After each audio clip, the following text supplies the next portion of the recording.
This is quite extraordinary now, isn't it? A second arrest, a major figure in the party. He's been the treasurer for a very long time, 1 year off. The other guy cleared off because he wasn't very happy about the finances. And, of course, he is a serving member of the Scottish Parliament as well, is the treasurer. Yes, correct. Good morning. No dull days in Scotland at the moment, certainly not politically, although the weather, as you know, is not quite up to scratch. No, I mean, it is extraordinary. One hesitates to say what's going to come next. It's as if every day brings a different problem. And the arrest of Colin Beattie this morning has certainly rained on Humza Yousaf's parade. The day this afternoon, he's still due, as far as I'm aware, to set out his priorities for the next 3 years of his government, if indeed his government has another 3 years to go. And this has completely and utterly discombobulated the whole process. I don't feel sorry for Humza Yousaf, unlike your correspondent, Tony, because I think he's a fiercely ambitious politician. And he's working off someone else's script, as far as I can see. I don't think he's his own man. Who's pulling the strings? I wouldn't venture to guess.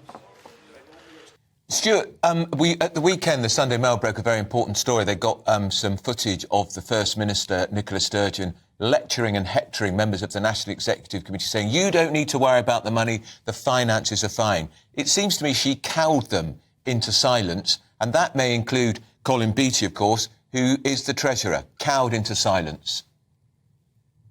Yes, I mean, I think that the internal party discipline of the SNP has been pretty fierce since the 2014 referendum.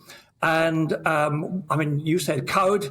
I would say there's an element of bullying going on there as well, where people are dependent on others in higher profile positions for their jobs and livelihoods. Interestingly, you should mention Douglas Chapman, who was the interim party treasurer for a very short period of time. And he resigned because he actually couldn't get access to the accounts for which he was meant to be responsible, and so couldn't sign off the audit. So there's a great deal of evidence of coercion and, as I say, bullying within the party, which has turned the whole atmosphere toxic. It must be, so just quickly, a treasurer can't look at the accounts of the organisation he's meant to be auditing. Unprecedented. Well, yes, I mean, you wouldn't let it happen at your local tennis club or bowling club, would you? So it's quite remarkable that it appears to have applied at a major political party in the UK. Time will tell.